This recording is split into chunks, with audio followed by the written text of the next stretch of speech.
இன்றைக்கி ஒரு சட்னி தயார் பண்ண போகிறோம். அது பேர் கொத்தமல்லி சட்னி. கொத்தமல்லி தலையை சட்னி அரைக்க போகிறோம். அதுக்கு தேவையான பொருள்கள் சொல்கிறேன், பார்த்துக்கோங்க. கொத்தமல்லி தழை, தேங்காய், பூண்டு, பச்சை மிளகாய், காஞ்ச மிளகாய், தாளிக்க கடுகு, புளி, ஆயில், உப்பு.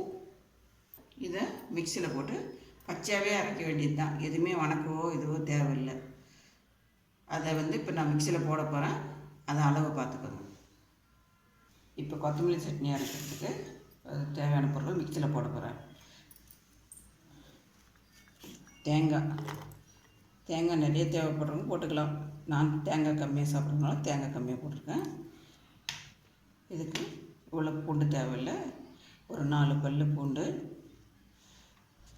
பச்சை மிளகாய் 1. நான் பச்சை மிளகாய் கொஞ்சம், காஞ்ச மிளகாய் கொஞ்சம் போட்டுக்கிறேன். காஞ்ச மிளகாய் 3. இது காரம் ஜாஸ்தின்றதுனால நான் மிளகாய் கம்மியாக போட்டிருக்கேன். நீங்கள் காரம் உங்களுக்கு தேவையாக தகுந்த மாதிரி மிளகா போட்டுக்கலாம். இதுக்கு தேவையான உப்பு,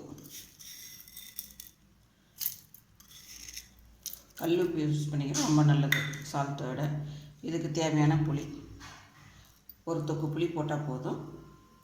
இதை இப்போ மிக்சியில் அரைச்சிக்கலாம். அரைச்சிட்டு அதுக்கப்புறம் தான் தலையை போட்டு அரைக்கணும். இதை குறைன்னு அரைச்சிட்டு வரப்போகிறேன். இப்போ இது தேங்காய் அரைச்சாச்சு. இப்போ இது கூட கொத்தமல்லி தலையை ஆட் பண்ணிக்கலாம்.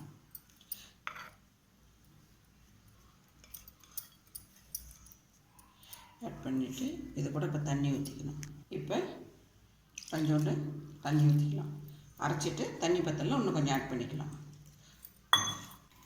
இப்போ கொத்தமல்லி சட்னி ரெடி. இப்போ நல்லா ஆட்டி எடுத்தாச்சு. இப்போ இதை தாளிக்கணும். இப்போ கடாயில் எண்ணெய் கொஞ்சம் ஊற்றணும். எண்ணெய் காயட்டும். கடுகு கொஞ்சம் போடணும். நல்லா காஞ்சதும் கடுகு நல்லா பொரியணும். இப்போ கடுகு பொரிய ஆரம்பிச்சிச்சு. அது போட்டு கடலைப்பருப்பு கொஞ்சம் போட்டுக்கோங்க. தலைப்பில் அது கூட கொஞ்சம் கருவேப்பிலை ஆரம்பிச்சு இப்போ அந்த இதில் கொட்டிடுவோம். சட்னியில் கொட்டிடுவோம்.